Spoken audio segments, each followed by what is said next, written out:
Hari ini saya akan sampaikan mengenai hati Bapa bagi kita semua. Tahukah saudara, Bapa itu begitu mengasihi kita. Ada sebuah jeritan bagi dunia ini, yaitu sebuah jeritan yang sebetulnya itu kalau kita mau jujur di dalam hati kita, kita semua itu menjerit rindu mengenal siapa Bapa itu dalam kehidupan kita. Coba kita buka sama-sama di Yohanes pasal yang ke-14. Yohanes 14, kita baca ayat 7 sampai ayatnya yang ke-9. Yohanes 14 ayat 7 sampai ayat yang ke-9. Yang sudah ketemu katakan amin. Sekiranya kamu mengenal aku, pasti kamu juga mengenal Bapa atau Bapakku, kata Yesus. Sekarang ini kamu mengenal Dia dan kamu telah melihat Dia. Tapi kata Filipus kepadanya, Tuhan, tunjukkanlah Bapa itu kepada kami, itu sudah cukup bagi kami.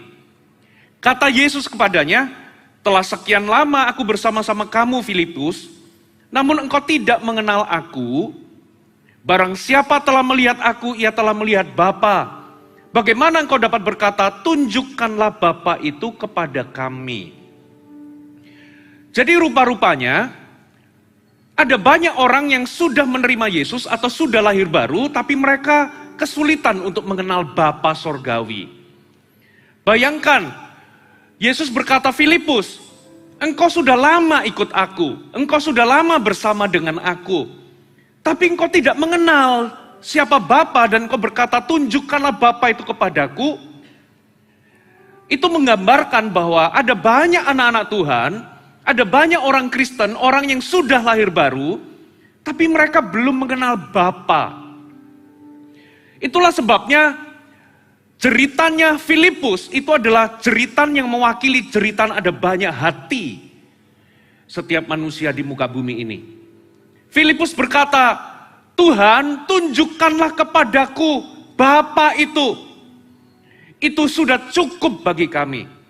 Terjemahan bahasa Inggrisnya diterjemahkan begini dalam Today's English Version, dikatakan Philip said to him, Lord, show us the Father. That is all we need. Hanya itu yang aku perlu, yang kami perlu. Terjemahan yang lain versi Amplified Bible dikatakan Philip said to him, Lord, show us the Father. Cause us to see the Father. That is all we ask. Then we shall be satisfied. Itulah yang kami minta. Setelah itu kami akan puas. Setelah itu kami akan cukup. Jadi mereka, murid-murid Yesus itu minta Tuhan tunjukkanlah Bapa itu kepada kami. Dan ketika mereka mengenal Bapa, itu sudah membuat mereka cukup atau satisfied. Inilah jeritan dari dunia ini. Dunia ini rindu mengenal Bapa. Nah sayangnya bukan hanya dunia, tapi termasuk anak-anak Tuhan hari ini tidak mengenal Bapa. Ada orang-orang, saudara, kalau berdoa mereka itu bisa sebut Tuhan Yesus, mereka bisa sebut Allah Roh Kudus, tapi begitu disuruh sebut Tuhan sebagai Bapa, ada beberapa di antara mereka itu sangat kesulitan. Bahkan ada orang-orang yang sulit mengenal Tuhan itu sebagai Bapa. Untuk mengenal atau mengidentifikasi Tuhan sebagai Yesus, atau Roh Kudus itu sebagai Tuhan, atau Yesus sebagai Tuhan, itu mudah. Tapi mengidentifikasi Tuhan itu sebagai Bapa, tiba-tiba kesulitan. Makanya berapa banyak di antara Anda, di dalam doamu atau kehidupan doamu, kalian itu lebih gampang menyebut Tuhan itu, Yesus itu sebagai Tuhan, atau menyebut Allah Roh Kudus itu sebagai Tuhan, dan banyak kali saudara itu menyebut ya Tuhan Yesus atau Allah Roh Kudus, tapi begitu menyebut Tuhan sebagai Bapa atau Papa, kalian kesulitan. Atau beberapa di antaramu bahkan gak pernah memanggil Tuhan itu sebagai Papa atau Bapa. Karena apa? Alasannya begini. Tuhan itu memberikan nama Yesus dan nama Roh Kudus itu eksklusif. Katakan eksklusif. Coba, adakah kalian punya teman namanya Yesus? Nggak ada kan? Mungkin kalau di daerah Amerika Latin atau di Spanyol mungkin ada banyak orang juga pakai nama Yesus. Tapi itu pun jarang. Yang kedua, Roh Kudus. Roh Kudus itu juga eksklusif. Saya percaya 100% di sini nggak akan pernah punya teman namanya Roh Kudus. Ada teman sekolahmu namanya Holy Spirit. Yesus aja saya percaya kalian nggak punya teman namanya Yesus. Karena itu eksklusif, nama Yesus dan Roh Kudus itu Tuhan berikan, itu dikhususkan, sengaja dikhususkan. Tapi beda dengan Bapa. Ketika kalian menyebut Allah sebagai Bapa, tiba-tiba itu nggak eksklusif. Kenapa? Karena di rumah ada sosok yang juga punya nama yang sama, yaitu Bapa. Beberapa di antaramu menyebut mungkin bukan Bapa. Kalau di daerah Ambon atau di daerah Maluku atau di Papua sana, mereka menyebut Papa itu adalah Bapa. Tapi mungkin di antaramu, coba Pastor Puji tanya, siapa yang di rumah, sebutan untuk ayah di rumah apa? Siapa yang kalian menyebut ayah atau Bapa di rumah, itu Papa? Angkat tangan. Wah, banyak ya. Yang menyebut ayah atau Bapa di rumah itu Papi. Siapa yang menyebut Papi? Loh, kok ada yang angkat tangan 2 kali ya? Coba sekali lagi ya. Yang menyebut Papa, angkat tangan. Papi. Oke. Daddy. Oke, sedikit. Ayah, ada? Ayah, ada? Ada loh, beberapa pasti ada lah. Ayah. Atau Bapa. Jarang ya Bapa. Oh, Bapa ya? Oh, ada juga Bapa. Yang ayah malah nggak ada. Ayah coba. Termasuk yang ada di streaming. Di Tangerang, coba saya mau tanya. Yang di Tangerang, Bogor, Kelapa Gading, mana lagi? Cikarang dan Bekasi. Coba, yang Papa angkat tangan. Tuh, banyak kan?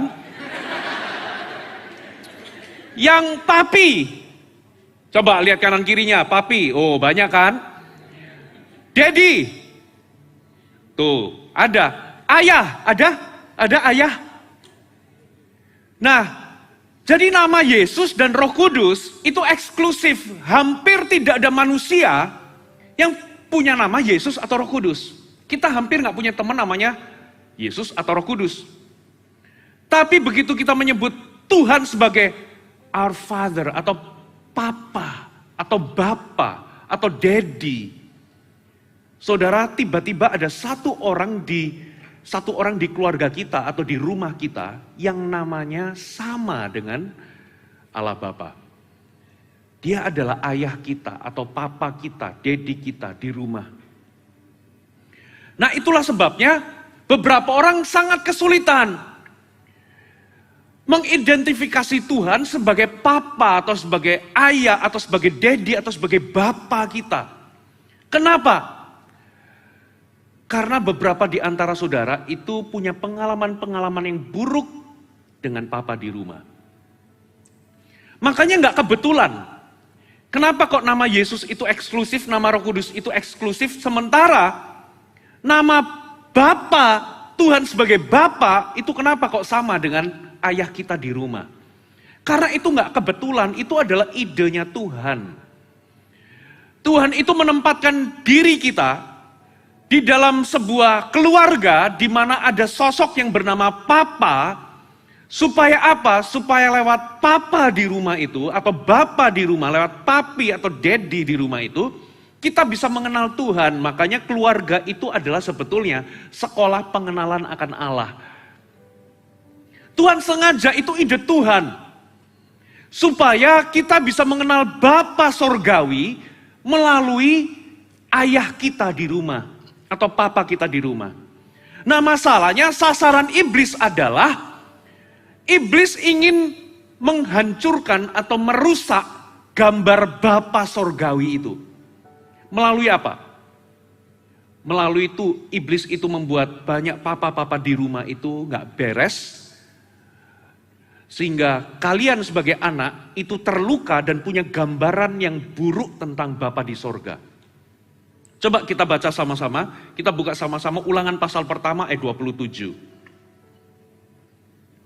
Ulangan pasal pertama ayat 27 sampai 28. Kamu menggerutu di dalam kemahmu serta berkata karena Tuhan membenci kita. Saya ulangi ya.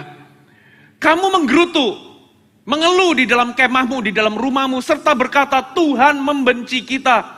Maka ia membawa kita keluar dari tanah Mesir untuk menyerahkan kita ke dalam tangan orang Amori supaya dimusnahkan. Kemana pula kita maju, saudara-saudara kita telah membuat hati kita tawar dengan mengatakan orang-orang itu lebih besar, lebih tinggi daripada kita, kota-kota di sana besar. Dan kubu-kubunya sampai ke langit lagi pula kami melihat orang-orang enak di sana.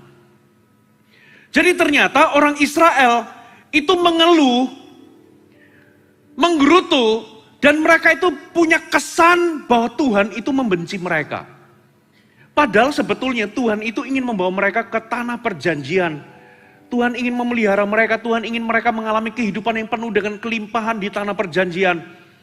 Tapi begitu mereka melihat bahwa di tanah perjanjian itu ada raksasa, ya kota-kotanya itu berbenteng-benteng dan lain sebagainya, mereka sulit mempercayai bahwa Tuhan itu punya rencana yang indah atas hidup mereka.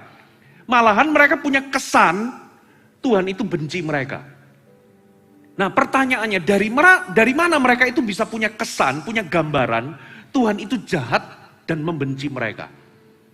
Ternyata mereka itu punya pengalaman pahit dalam hidupnya. Ingat, bangsa Israel itu dijajah, diperbudak oleh bangsa Mesir, itu kurang lebih 400 tahunan. Gak ada budak itu diperlakukan baik. Mereka itu diperlakukan semena-mena, mereka dicambuk, mereka diludahi, mereka dicemooh, direndahkan, dihina, diejek.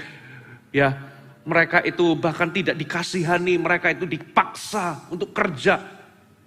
Dan itu terjadi bukan setahun, 2 tahun, tapi ratusan tahun. Dan pengalaman buruk itu menyebabkan mereka itu punya image, kesan tentang Tuhan itu jahat. Nah begitu pula dengan kalian. Beberapa di antara kalian itu punya gambar yang rusak tentang Bapa Sorgawi. Itu karena kalian punya pengalaman-pengalaman yang buruk dengan ayahmu di rumah. Sehingga beberapa di antara saudara itu sulit mengenal Bapa di sorga. Sulit mengenal Tuhan sebagai Bapa. Mungkin di dalam teori, secara logika atau secara teologi, kalian percaya bahwa Allah Bapa itu baik. Tapi di hatimu kalian sulit mempercayai bahwa dia adalah Bapa yang baik. Kenapa? Karena kalian punya pengalaman yang buruk dengan Papa di rumah.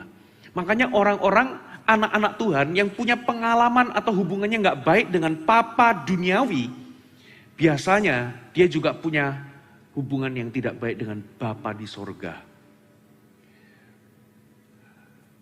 Tapi kabar baiknya adalah Tuhan ingin memulihkan gambar itu dalam kehidupanmu. Katakan amin. Tuhan ingin memulihkan. Tuhan gak ingin kalian selama-lamanya punya gambar yang rusak tentang Bapa Sorgawi. Tuhan ingin itu gambar itu dipulihkan supaya kalian bisa mengenal Bapa sesungguhnya. Katakan amin. Sasaran iblis adalah merusak gambar itu supaya kalian gak bisa mengenal Tuhan. Kalian gak bisa mengenal Bapa. Dan itu akan mempengaruhi banyak hal dalam kehidupanmu. Satu kali ada anak kecil itu bagi-bagi traktat. Kebetulan traktat itu diterima oleh seorang anggota geng. Lalu ketika dia baca traktat itu dia tersentuh. Kenapa kok ada Tuhan yang mau mati? Lalu dia tanya sama anak kecil itu, "Sini Dek, kamu kenal Tuhan itu seperti apa sih?" Tapi karena dia anak kecil, dia sulit membahasakan Tuhan itu seperti apa, dia bingung. Ya Tuhan itu kayak apa ya, dia ditanya Tuhan itu kayak gimana sih? Lalu tiba-tiba dia ingat pelajaran dari guru Eagle Kids-nya atau sekolah minggunya. Bahwa Tuhan itu seperti Bapa, Tuhan itu seperti Papa. Waktu dia jawab, Kak, Tuhan itu seperti Papa, tiba-tiba dia langsung berubah raut mukanya. Langsung dia berkata, kalau begitu aku gak sudi ikut Tuhan seperti ini. Ternyata rupa-rupanya gangster ini punya papa itu sadis. Dia dari sejak kecil dia itu disiksa. Dia diperlakukan dengan sangat diperlakukan seperti binatang. Itulah sebabnya dia punya gambaran tentang Bapa itu rusak. Begitu dia dengar bahwa Tuhan itu seperti Bapa, dia langsung menganggap bahwa Tuhan itu sama seperti papanya dia.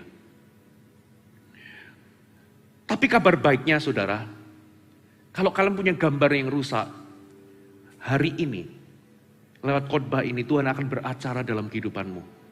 Saya berdoa Tuhan mengurapi setiap kata, setiap kalimat, untuk kalian itu bisa mengalami pemulihan. Ada amin? Saudara tahu kisah tentang Yabes? Saudara bisa buka nanti di Tawarik. Yabes itu tiba-tiba muncul di ayat atau di perikop itu, tapi dia itu muncul tanpa silsilah, dia nggak jelas dia itu anaknya siapa, pokoknya tiba-tiba dia muncul.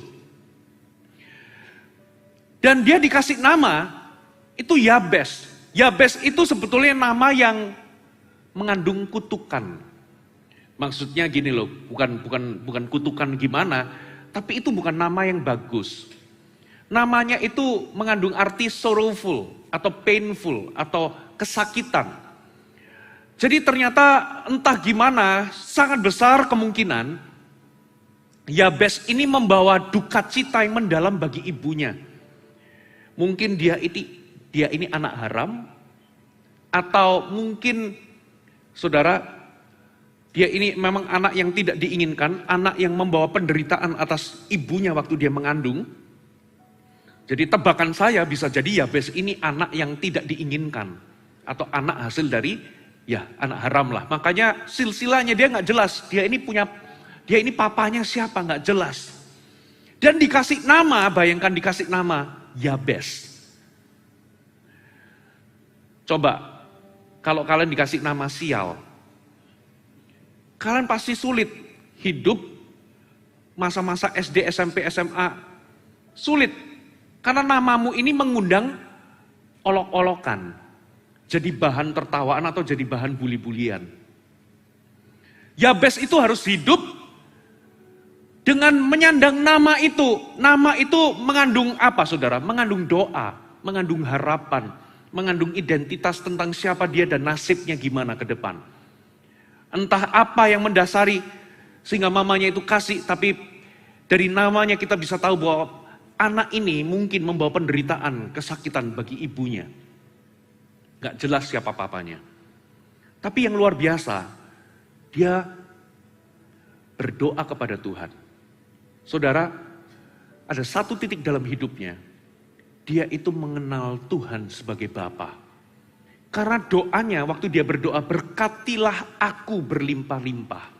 Itu sebetulnya adalah sebuah doa yang terinspirasi karena di zaman itu, saudara, kebudayaan orang-orang Israel itu seorang ayah akan melepaskan berkat kepada anak-anaknya. Melepaskan berkat kepada anaknya. Jadi sebetulnya doanya itu seperti doa kepada seorang bapa. Bapa berkatilah aku. Karena dia tahu bahwa mungkin dia itu gak punya papa. Mungkin dia dikucilkan. Dia dianggap sebagai anak haram. Tapi satu momen dalam hidupnya ternyata dia bisa mengenal walaupun dia gak punya bapa duniawi. Tapi satu titik dia mengenal Allah Israel itu sebagai Bapa. Makanya dia berani berdoa, berkatilah aku berlimpah-limpah. Seperti seorang anak minta berkat kepada papanya. Dari sini kita bisa tahu, Yabes hidupnya berubah karena dia mengenal Allah sebagai Bapa. Saya percaya hidupmu juga akan berubah ketika kalian mengenal Tuhan itu sebagai Papa. Katakan Tuhan, katakan sama-sama Tuhan, Engkau adalah Papaku. Kalau kalian menyebut ayah di rumah itu adalah papi, katakan sama-sama, Tuhan, Engkau adalah papiku. Kalau engkau menyebut ayah di rumah itu sebagai daddy, kalian bisa menyebut Tuhan, Engkau adalah daddyku. Coba sama-sama semuanya tutup mata, termasuk yang streaming, semua tutup mata sejenak. Coba pandang Tuhan, katakan seperti ini, Tuhan, Engkau adalah papaku. Sekali lagi, sebut sungguh-sungguh dengan segenap hatimu. Katakan, Tuhan, Engkau adalah papa atau papi atau daddy atau ayah. Sebut itu. Tuhan, Engkau adalah papaku. 1, 2, 3. Oke, buka mata. Kita sulit. Kadangkala beberapa orang gak pernah menyadari bahwa dia adalah papa kita. Bapa kita.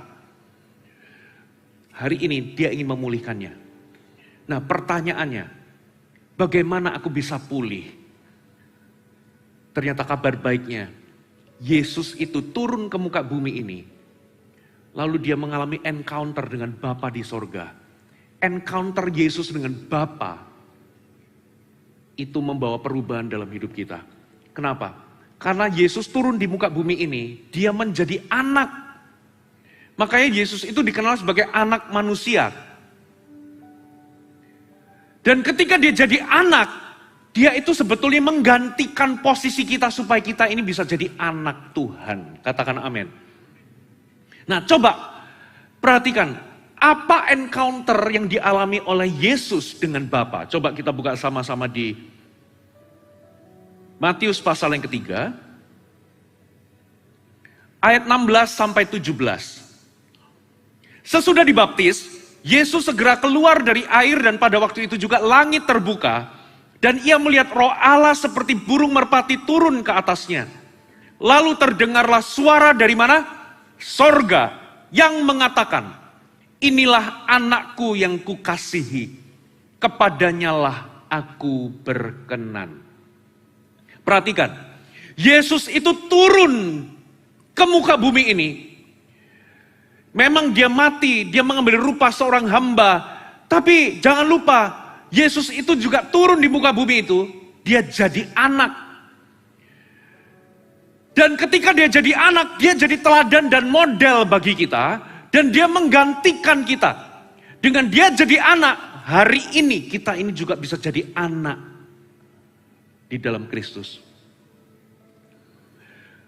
Jadi hari ini hidup kita ini sudah di dalam Kristus. Katakan, hidupku sudah di dalam Kristus. Nah, berarti statement Bapa Sorgawi kepada Yesus itu juga berlaku, itu juga statement Bapa kepada kita. Karena Yesus itu mewakili kita semua. Yesus itu menggantikan posisi kita. Harusnya kita ini mati, tapi gara-gara Yesus mati kita jadi hidup. Halo, amin. Harusnya kita dihukum, tapi Yesus yang dihukum, kita lepas, bebas dari hukuman. Termasuk Yesus jadi anak, supaya kita ini yang berdosa, yang bukan anak, kita ini menjadi anak Bapa. Jadi di dalam Kristus, kata-kata ini, kata-kata Bapa di sorga kepada Yesus, engkaulah anakku yang kukasih, kepadanya aku berkenan. Kata-kata dari sorga itu juga untuk kita. Ada amin? Nah, ada 4 hal Bapa di sorga itu berikan kepada kita. Yang mungkin kita nggak dapati di dalam dunia ini. Ketika kita mengenal Bapa duniawi kita. Bapa duniawi kita itu terbatas. Mereka nggak sempurna. Sesempurna-sempurna mereka tetap mereka bisa punya kesalahan. Tapi yang kita dapatkan dari Bapa Sorgawi kita, itu ada 4. Yang pertama, catat baik-baik, identitas. Katakan identitas. Bapa berkata kepada Yesus, inilah anakku yang kukasihi. Anak yang kukasihi. Ini adalah identitas. Tahu nggak? Di rumah, hanya seorang ayah yang bisa berikan identitas, visi, dan nilai kepada anaknya. Itu nggak bisa dilakukan oleh seorang ibu atau mama. Mama bisa memberikan perhatian, kasih sayang, tetapi identitas atau visi atau nilai itu papa yang berikan. Makanya hari-hari ini, contoh ya, saya punya anak, dari kecil saya tanamkan. Apalagi zaman sekarang, di mana LGBT marak. Anak saya yang paling kecil, saya udah ngomong, kamu itu laki-laki, kamu itu seperti papa. Termasuk 2 anak saya perempuan, dari kecil mungkin mereka udah lupa, kita kasih tahu. Kamu itu anak. Papa mama itu sayang, bukan karena kamu sudah melakukan sesuatu, tapi papa mama sayang itu karena kamu adalah anak. Dunia memberikan keberhargaan yang palsu. Dunia itu menghargai kita atas dasar apa yang kita lakukan. Kalau kita nggak melakukan apa-apa, kita nggak berharga. Tapi beda. Anak saya lahir dari kecil. Begitu dia lahir, dia belum bisa melakukan apapun, bahkan masih dalam kandungan. Anak-anakku sudah berharga bagiku. Bukan karena dia bisa pintar cari duit. Bukan karena dia bisa kasih duit sama papanya. No. Anak-anakku berharga karena simply dia anak. Nah, satu kali ada seorang anak kecil, dia itu dibully oleh teman-temannya. Kamu perempuan, kamu perempuan, kamu perempuan, kamu perempuan. Dia pulang, dia tanya, "Pak, aku ini dibully, anak-anak ngomong aku perempuan, aku perempuan." Terus papanya itu guyonan, "Ya memang kamu itu perempuan." Saudara, itu kata-kata masuk ke hati dan pikirannya. Dia tumbuh mempercayai bahwa dia adalah seorang perempuan. Dan kalian bisa tahu implikasinya. Dia akhirnya terlibat di dalam berbagai-bagai perilaku yang menyimpang. Seperti LGBT dan sebagainya. Makanya hati-hati. Someday kalau kalian pria-pria, kalau kalian punya anak, hati-hati. Karena kata-katamu itu akan menciptakan identitas. Satu kali ada seorang kesaksian, saya pernah mendengar kesaksian ini. Ya, ada seseorang itu, saya mendengar ini hamba Tuhan khotbah di mana atau saya baca bukunya. Ada seorang pria itu sudah dewasa umur 40 tahun. Dia pria, tapi dia itu somehow dia mempercayai bahwa dia itu perempuan. Dia itu perempuan. Bahkan satu kali dia dijebak oleh teman-teman komselnya untuk ikut di dalam kebaktian pria. Seminar pria atau konferensi pria. Waduh, dia kaget, ternyata ini konferensi pria semua. Dia nggak nyaman ikut ibadah itu. Karena apa? Dia merasa bahwa dia perempuan. Tapi di tengah-tengah kebaktian itu, dia mengalami Tuhan. Lalu dia mendengar suara Tuhan berkata, jelas sekali, nggak audible tapi jelas sekali. Dia berkata, "Engkau adalah anakku. Dan aku telah menciptakan engkau. Engkau adalah laki-laki."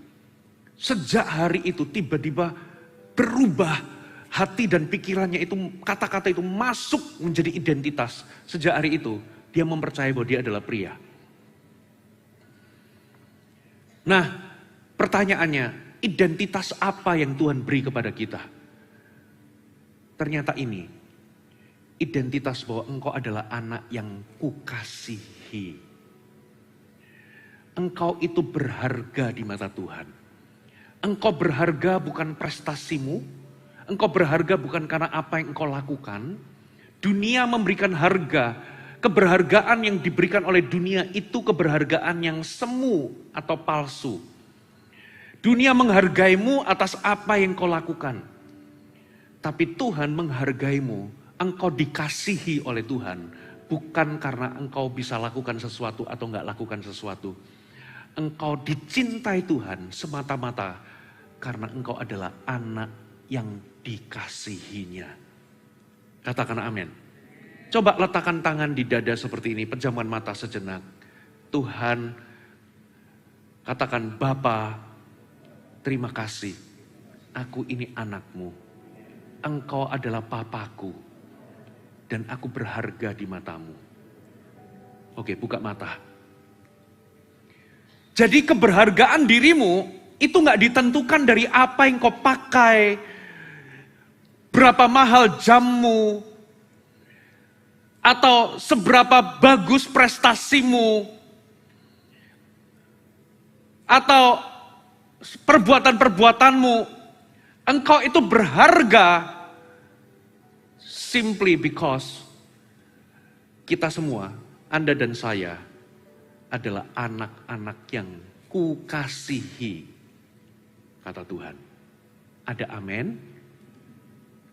Yang kedua, apa yang kalian terima? Keintiman atau hubungan. Bapa berkata kepada Yesus, kepadanyalah aku berkenan. Inilah anak yang kukasihi, kepadanyalah aku berkenan. Ketahuilah bahwa Tuhan itu tidak membuangmu, Tuhan itu berkenan kepadamu. Tuhan tidak menolakmu. Dengan kata lain, Tuhan itu menyukaimu. Katakan, Tuhan itu suka kepada diriku. Kalau engkau bergumul, beberapa di antaramu, engkau itu gak suka dirimu sendiri. Kita ini makhluk penuh dengan dosa. Kita ini rusak karena dosa. Kita ini bisa menolak diri kita sendiri. Beberapa di antaramu bergumul, kenapa aku lahir di keluarga yang gak kaya? Kenapa aku lahir dengan warna kulit yang seperti ini, dengan jenis rambut seperti ini? Kenapa aku gak setinggi orang itu, gak secantik orang itu, gak secakep orang itu? Kenapa aku begini, aku begitu, sehingga kita ini menolak diri kita sendiri. Bahkan kita sadar bahwa kita ini sering melakukan kesalahan, sehingga kita ini tidak menyukai diri kita sendiri. Berapa banyak di antaramu kok gak nyaman dengan dirimu sendiri? Oh, saya pernah mengalami masa-masa itu. Saya itu gak menyukai diriku sendiri atau gak menyukai menjadi diriku sendiri. Karena saya merasa bahwa kok penuh dengan kekurangan, minder dan lain sebagainya. Aku gak suka menjadi diriku.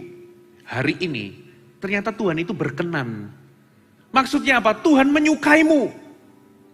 Tuhan gak menolakmu, Tuhan gak membuangmu. Katakan amin. Engkau spesial di matanya. Tuhan itu memberikan keintiman. Nah masalahnya kita ini kadangkala punya bapak di rumah, bapak duniawi, itu seperti itu. Mungkin papamu kasih engkau uang. Papa di rumah memberikan engkau fasilitas. Tapi mereka gak pernah punya waktu untukmu. Mereka sibuk kerja dan kerja. Mereka bahkan gak pernah komunikasi denganmu. Gak pernah diajak ngobrol. Mereka ada sih di rumah. Tapi mereka sepertinya kok gak peduli dengan aku. Kasih uang sih. Kasih fasilitas sih. Aku di sekolah ini dikasih makan. Bahkan aku dibeliin banyak. Mungkin barang-barang beberapa di antaramu engkau punya orang tua kaya. Engkau bisa dapatkan banyak hal. Tapi satu, engkau gak pernah dapatkan perhatian atau waktu. Engkau gak pernah diajak ngobrol. Karena papamu sibuk kerja terus dan itu melukaimu.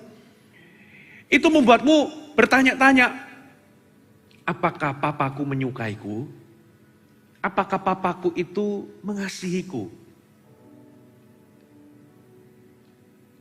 Tapi kabar baiknya, Tuhan ingin memulihkan. Caranya gimana? Engkau harus mengampuni papamu. Katakan amin. Kalau yang pertama, ada orang-orang di rumah. Ingat ya, yang pertama itu apa? Identitas. Engkau pernah mungkin melakukan kesalahan. Dan mungkin papamu ngomong, engkau bukan anak papa. Sehingga Anda merasa tertolak. Dan kau mungkin merasa bahwa aku ini berharga kalau aku melakukan sesuatu. No. Tuhan ingin memulihkanmu. Tuhan ingin engkau mengenal Bapa Sorgawi. Caranya gimana? Tidak ada cara lain. Engkau harus mengampuni papamu. Halo, amin.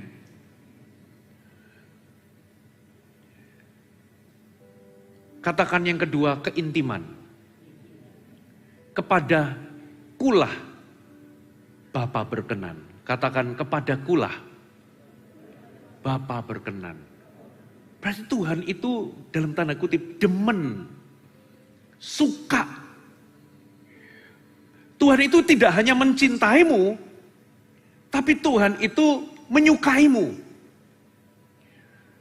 Tuhan itu engkau spesial di matanya. Saudara, kita tahu bahwa dunia ini sudah rusak ya. Ada seorang perempuan yang seharusnya ayah itu melindungi, tapi justru dia itu justru diperkosa oleh ayahnya di usia-usia remaja. Dan akibatnya apa?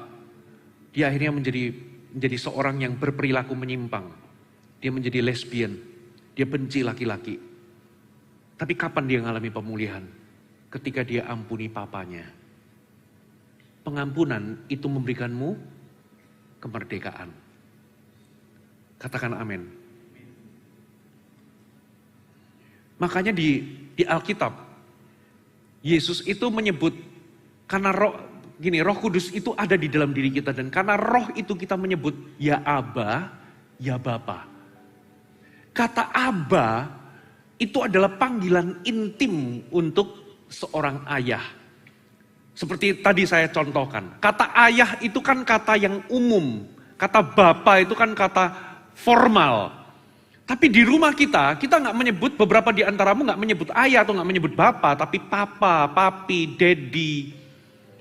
Ya, itu adalah panggilan akrab atau panggilan intim. Nah, yang luar biasa, kita itu kalau kita punya Roh Kudus dalam diri kita itu menyebut papa di sorga, atau Bapa Sorgawi, itu dengan panggilan intim itu.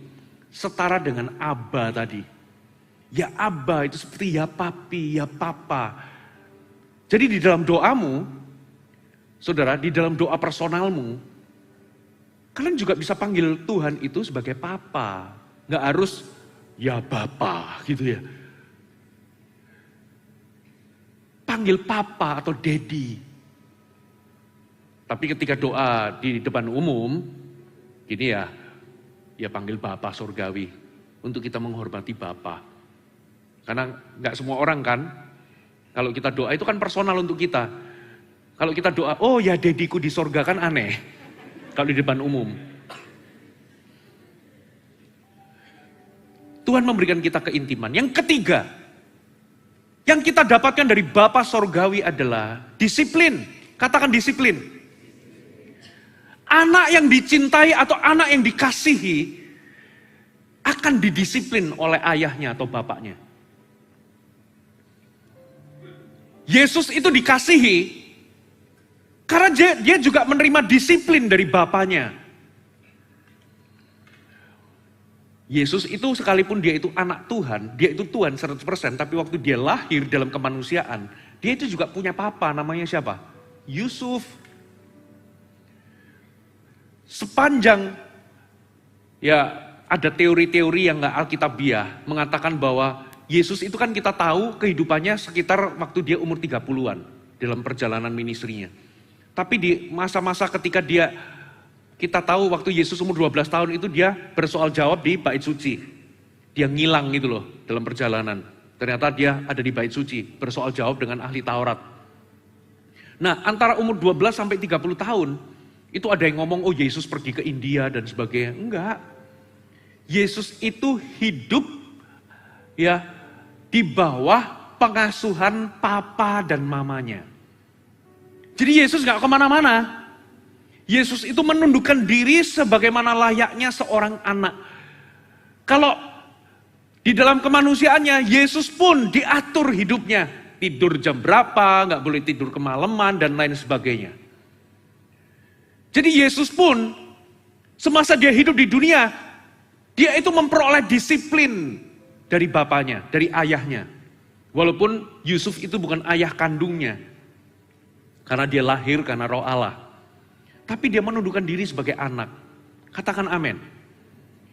Nah, tapi masalahnya di dunia ini, kita gak mendapatkan disiplin yang benar.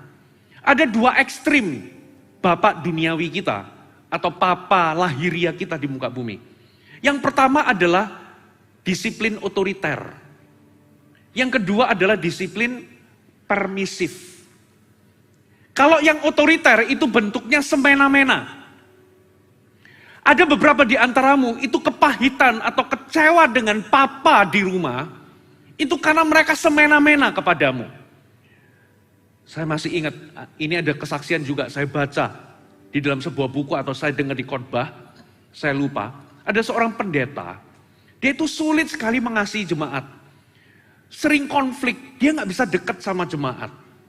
Ternyata usut punya usut. Ternyata dia itu masa kecilnya itu disiksa oleh papanya. Ternyata waktu kecil dia itu pernah mencuri piaraan papanya, babi, dijual lalu uangnya itu dipakai untuk kesenangan pribadi. Begitu papanya tahu dia diikat di pohon, dia dihajar. Sampai dia ngomong, "Pak, ampun Pak." Papanya emosional, dihajar sampai di titik telinganya itu dipotong, dia disuruh makan telinganya sendiri. Sejak hari itu, dia benci sama papanya, ada keinginan untuk, dia jadi pahit dan ingin untuk membalas dendam. Dan dia tumbuh, tapi satu kali dia akhirnya ketemu Tuhan, diselamatkan, dan dia jadi pendeta. Tapi sepanjang dia jadi pendeta, dia sulit membangun hubungan sama orang-orang. Dia sulit mengasihi anak-anaknya atau keluarganya. Kenapa? Ternyata dia punya pengalaman masa kecil seperti itu. Ternyata dia disiksa oleh papanya. Ada orang-orang hari ini, engkau itu disiksa secara fisik, bahkan secara verbal mungkin oleh orang tuamu. Mereka mengucapkan kata-kata didikannya itu ekstrim. Ya, mereka tidak memberitahu kenapa engkau itu dihukum atau kenapa engkau didisiplin.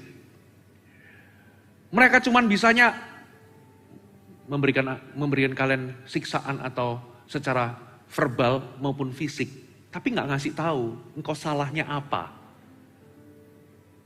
sehingga engkau tumbuh kepahitan. Kuncinya kalau engkau mau pulih adalah hari ini engkau harus mengampuni papamu.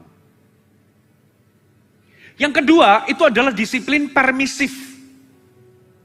Permisif itu artinya apa? Hari ini beberapa di antaramu terluka karena engkau tidak pernah ditegur oleh papamu. Engkau pulang malam, gak pulang malam, gak jadi masalah. Gak ada teguran. Engkau lakukan apapun, sepertinya semuanya boleh. Lalu itu melukai dirimu, engkau bertanya-tanya, aku ini anakkah? Aku ini orang tuaku peduli nggak dengan aku sih? Jadi hari ini bersyukur kalau engkau punya orang tua menegurmu dan mendisiplinmu. Dengan begitu engkau tahu bahwa engkau dicintai. Katakan amin. Engkau nggak dimanja dan engkau didisiplin. Makanya Alkitab katakan di Ibrani pasal 12, anak yang dikasih itu akan dihajar atau disesahnya.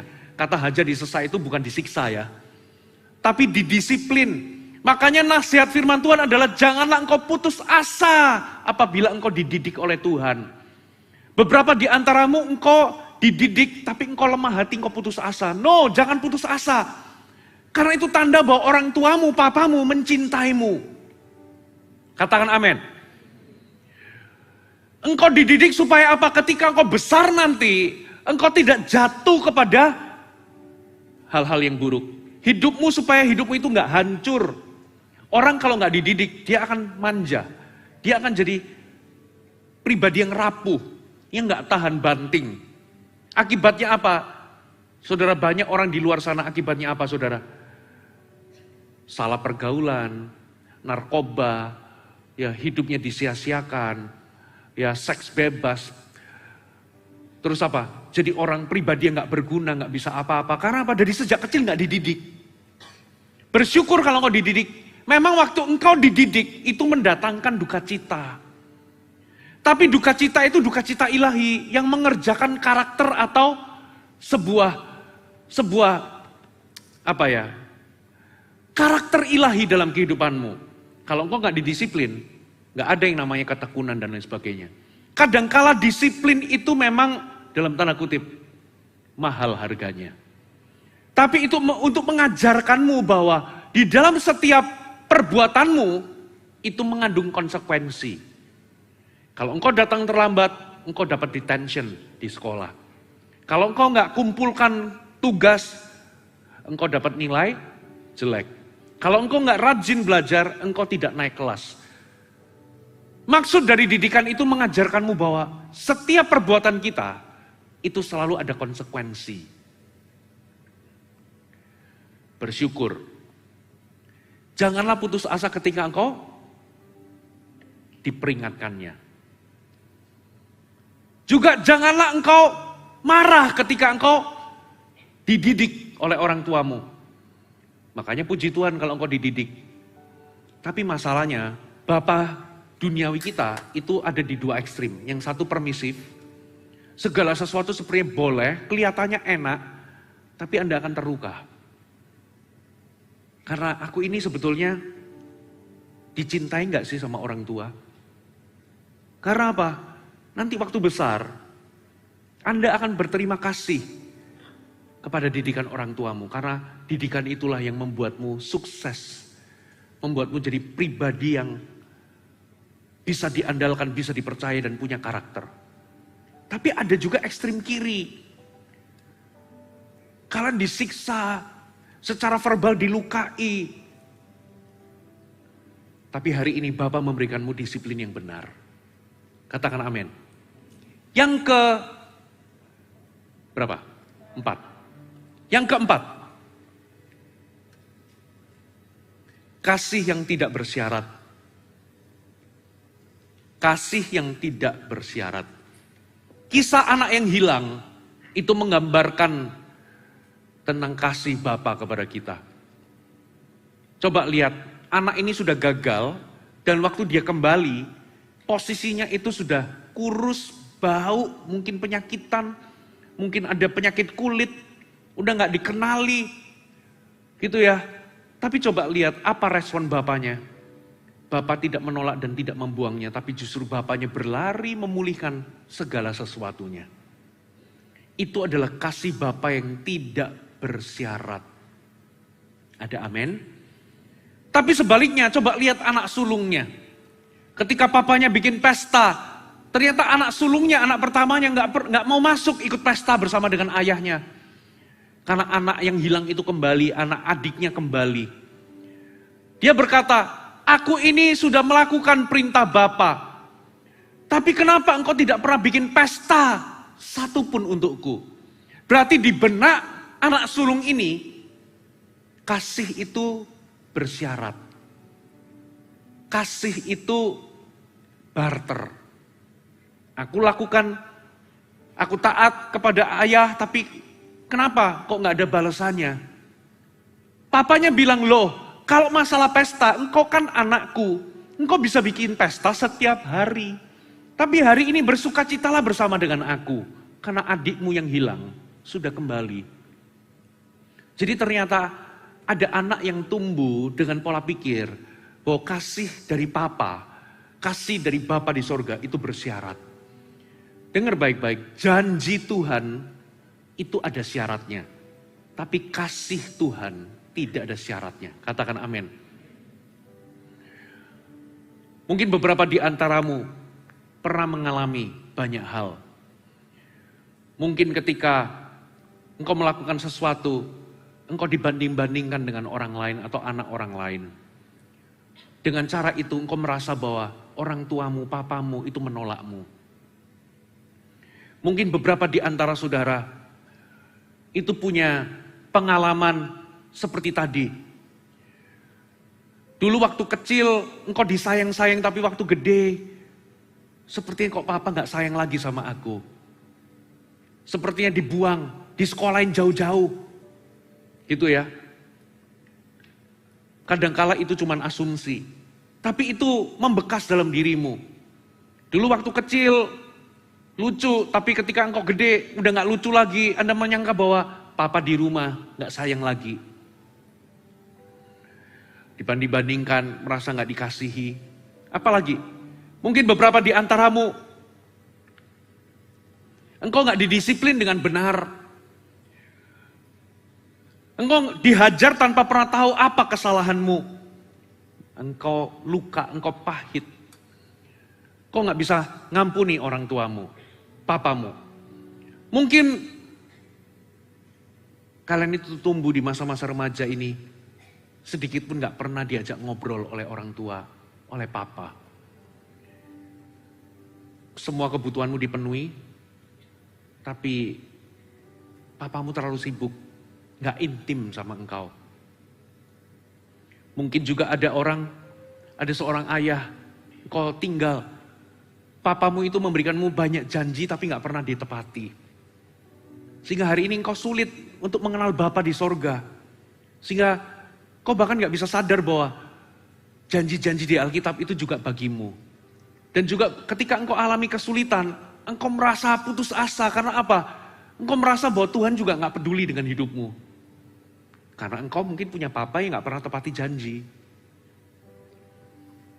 Mungkin ada orang tua yang kasar secara verbal. Kau dikatakan bodoh. Mungkin kata-kata kebun binatang keluar semua. Dari anjing, kucing, monyet, dan sebagainya.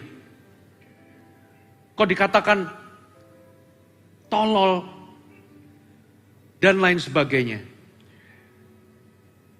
Tapi ketika engkau melakukan sesuatu yang baik, gak pernah dipuji. Gak pernah ditepuk-tepuk. Gak pernah dikatain aku bangga sama engkau. Nah, papa bangga. Gak pernah dikasih penghargaan. Dan itu melukaimu. Tapi hari ini, kalau engkau mau pulih, engkau harus lepaskan pengampunan. Dan lihatlah, sekalipun engkau punya papa duniawi, atau bahkan mungkin engkau gak punya papa di rumah. Papamu sudah meninggal sejak engkau masih kecil. Tapi kabar baiknya, kita punya Bapa sorgawi. Dan dia ingin memelukmu. Dia ingin berkata bahwa engkau anakku yang kukasihi. Aku berkenan kepadamu, aku menyukaimu. Aku selalu bangga denganmu. Sekalipun kau gagal, tapi aku gak menyerah untukmu. Karena Bapa sorgawi selalu mempercayaimu, engkau bisa lakukan itu semua. Dan Bapa sorgawi gak pernah mengata-ngataimu, bodoh, tolol. Karena dia adalah Bapa yang baik. Tutup Alkitab kita, mari kita datang kepada Tuhan. Kasih Tuhan memulihkan. Kasih Tuhan memperbaharui. Kasih Tuhan mau mengampuni. Kasih Tuhan. Mari kita bangkit berdiri bersama-sama. Letakkan tangan di dada, katakan kasih Tuhan memulihkan. Kasih Tuhan memperbaharui. Kasih Tuhan mau mengampuni. Kasih Tuhan mengubah. Kasih Tuhan memulihkan. Kasih Tuhan memperbarui. Kasih Tuhan mau mengampuni. Kasih Tuhan mengubah. Kasih Tuhan, amin.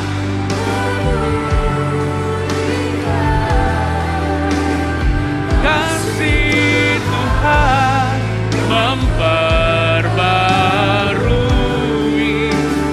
Kasih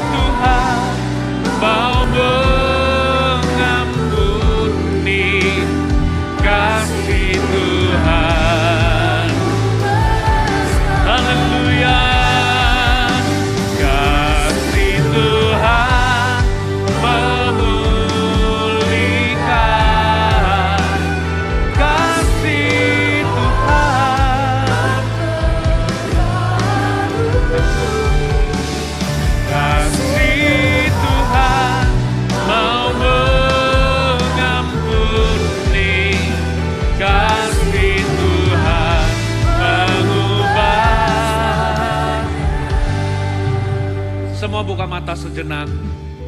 Saudara, satu kali ada seorang anak tumbuh melihat seorang papa yang jahat.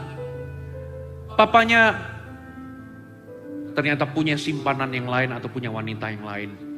Bahkan sering memukuli mamanya atau istrinya.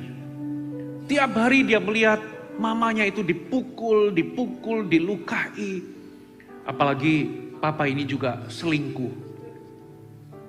Dari sejak kecil dia melihat papanya memukuli mama yang dia kasihi. Satu kali di dalam kebencian, dia ngomong begini dengan dirinya dalam hatinya. Nanti kalau aku sudah besar, aku gak bakal jadi papa seperti itu. Aku gak mau jadi seperti papa. Dia tumbuh dengan kebencian dan kepahitan yang mendalam. Tahukah saudara, waktu dia besar, waktu dia punya istri, dia lakukan persis seperti yang ayahnya lakukan, bahkan 10 kali lebih dahsyat, lebih kejam. Kenapa saudara? Firman Tuhan itu katakan, dosa bapak-bapak kita akan dibalaskan sampai keturunan 3 dan ke-4. Itu yang namanya kutuk. Kenapa kok anak ini sekalipun dia benci perlakuan papanya dan dia gak mau seperti papanya, tapi waktu dia besar, waktu dia punya istri, dia juga selingkuh dan dia pukuli istrinya, bahkan lebih dahsyat, lebih jahat dari papanya. Why? Karena kepahitan. Kutuk itu menurun, menjalar ke bawah karena sikap tidak mau mengampuni. Ketika Anda tidak mengampuni, Anda terbuka dengan pekerjaan setan. Itulah sebabnya, kalau Anda ingin pulih, kalau engkau ingin pulih, kalau engkau ingin mengenal Bapa Surgawi, selalu dimulai dengan sebuah langkah ketaatan sederhana. Hari ini, engkau harus mengampuni kesalahan dari papamu. Seperti yang saya katakan, mungkin engkau punya papa yang kasihnya bersyarat. Engkau dihargai atas apa yang Anda lakukan. Keberhargaanmu terletak dari apakah kau bisa lakukan sesuatu atau tidak. Tapi Bapa Surgawi berkata, engkau adalah anak yang kukasihi. Keberhargaan kita itu bukan karena kita melakukan sesuatu, tapi karena kita adalah anaknya. Beberapa di antaramu mungkin engkau mengalami di rumah sepertinya papa itu ada, tapi papa gak hadir dalam hidupku. Papa gak intim, gak pernah ngajak aku ngobrol, gak pernah ngajak aku, gak mendampingiku masa depanku kira-kira seperti gimana. Sehingga Anda tumbuh menjadi pribadi yang gak percaya diri. Masa depanku ini mau jadi apa, mau lakukan apa, gak jelas. Karena apa? Karena papa gak pernah ngajak aku bicara, gak pernah melatihku, gak pernah menegurku. Mungkin papa di rumah adalah papa yang absen. Bahkan papa yang permisif, tidak mendisiplinmu, tidak memarahimu. Tapi sebaliknya mungkin ada yang punya papa yang sadis.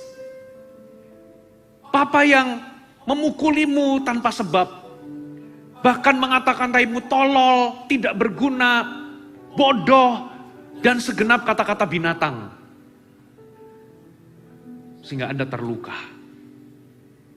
Ada juga yang punya papa yang mungkin hari ini engkau gak pernah punya papa. Karena sejak kecil mungkin papa sudah gak ada. Tapi hari ini, saya mau katakan, memang papa duniawi kita gak sempurna. Tapi Tuhan gak akan membiarkan kalian punya gambar tentang Bapa itu rusak terus menerus. Kita masih punya Bapa Surgawi. Itu sebabnya ketika kita lahir baru, kita punya roh Allah dalam diri kita. Dan oleh karena rohnya, kita bisa berkata, ya Aba, ya Bapa, Tuhan engkau adalah Papaku. Kita bisa berdoa dan berkata Papa. Kepada Tuhan kita bisa berkata Papi, Dedi, Kita punya Bapa Sorgawi. Dan Dia ingin memulihkan hati kita hari ini. Semua pejaman mata sejenak termasuk yang streaming. Semua pejaman mata. Saya tahu ada Roh Kudus di sini. Dia ingin memulihkanmu. Berapa banyak di antaramu yang punya isu tentang Papa. Entah Papa yang absen, Papa yang mengasihimu dengan kasih yang bersyarat. Engkau merasa bahwa Papa gak menyukaimu. Bahkan engkau merasa bahwa Papa itu punya disiplin yang otoriter. Atau Papa yang bahkan tidak memiliki disiplin apapun. Atau Papa yang menyakitimu di dalam banyak hal. Kalau Anda orangnya, angkat tanganmu di tempat di mana engkau berada. Angkat tanganmu tinggi-tinggi. Kalau engkau punya isu, tidak ada yang dipermalukan, semuanya tutup mata. Saya tahu ada Tuhan di sini. Dia ingin membebaskanmu. Yang angkat tangan, termasuk yang di live streaming, keluar dari bangkumu. Tolong Anda kalau nggak angkat tangan, kasih jalan untuk mereka. Saya tahu Tuhan ingin berperkara. Keluar dari bangkumu, tidak ada yang dipermalukan. Siapapun juga, majulah ke depan sini. Saya rasakan ada hadirat Allah. Mungkin bisa dibedakan yang pria ada di sebelah kiri saya, yang wanita di sebelah kanan saya. Di tempat-tempat atau di gereja lokal yang streaming, bedakan kanan kiri pria, biar satu tempat dengan pria, yang wanita satu tempat dengan wanita. Thank you Jesus, thank you Jesus. Kasih Tuhan memulihkan, kasih Tuhan memperbaharui,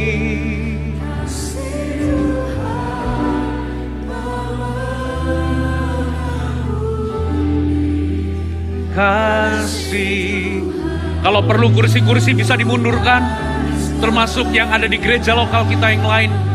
Kursi-kursi biar dimundurkan, kasih space. Lihat kasih Tuhan memperbarui, kasih Tuhan. Masing-masing pribadi, bukan hanya yang ada di depan, termasuk yang di belakang, berurusan pribadi dengan Tuhan hari ini. Thank you Jesus. Thank you Lord. Thank you Lord.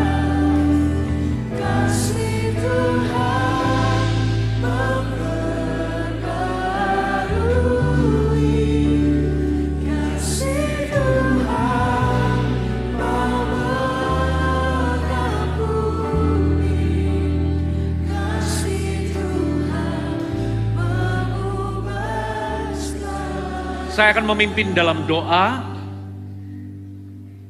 Semua pejaman mata. Hari ini Pastor Fuji mewakili Papa yang ada di rumah. Papa minta maaf. Daddy minta maaf. Papi minta maaf. Papamu di rumah manusia biasa, bisa berbuat salah. Papi minta maaf. Hari ini izinkan Bapa Sorgawi, Papa Sorgawi mengisi kekosongan di hatimu. Bapa berkata, engkau adalah anak yang kukasihi. Kepadamulah aku berkenan. Bapa mengasihimu, dan dia bukan hanya mengasihimu, Bapa berkenan dan menyukaimu. Dia tidak membuangmu dan menolakmu. Sekalipun kau gagal, engkau berharga di matamu, dan kasih Bapa tidak bersyarat. Sekalipun kau gagal, engkau belum bisa mencapai apapun, dia telah menerimamu. Hari ini, satu-satunya cara untuk pulih, lepaskan pengampunan. Ikuti doanya Pastor Fuji, termasuk yang ada di belakang.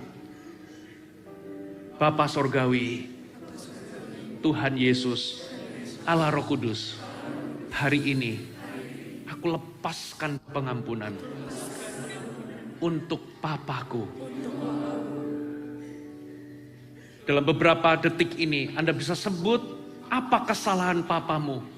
Sebut, aku mengampuni papa karena ini, karena itu. Sebut dimanapun Anda berada, termasuk yang ada di gereja-gereja lokal yang lain. Sebut kesalahannya. Lalu ampuni.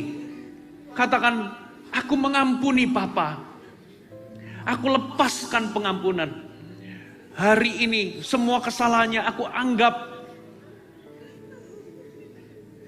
semuanya sudah lunas. Tidak ada utang maaf. Lepaskan pengampunan.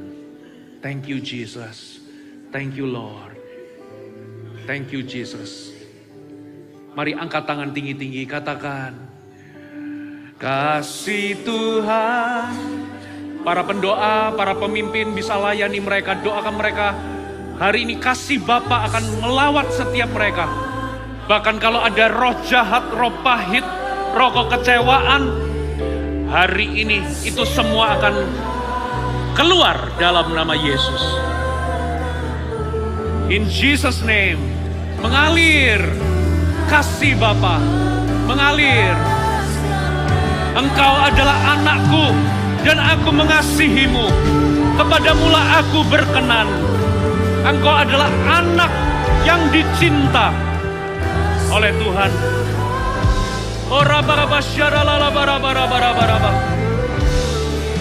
Roh Kudus, lawat mereka. Bapa, mengalir. Kasih-Mu mengalir. Memeluk mereka, menerima mereka.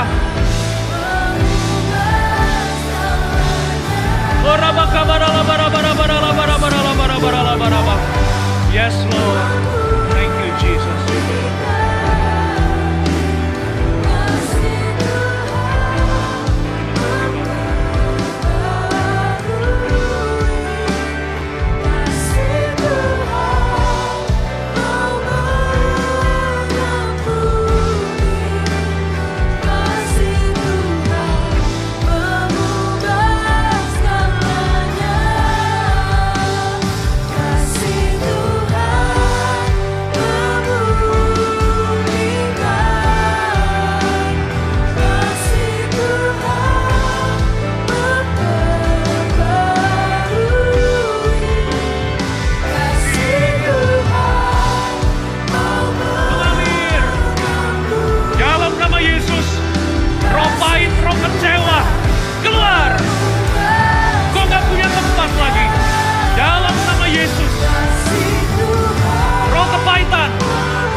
angkat tangan sama-sama. Katakan, Bapa Sorgawi, aku tidak pernah sendirian. Aku sadar bahwa aku punya seorang Bapa. Dan Engkaulah Bapa yang sejati itu. Ajar aku mengenalmu dalam kehidupan pribadiku, dalam doa pribadiku, di dalam perjalanan kehidupanku. Aku tidak pernah yatim piatu. Aku punya Papa.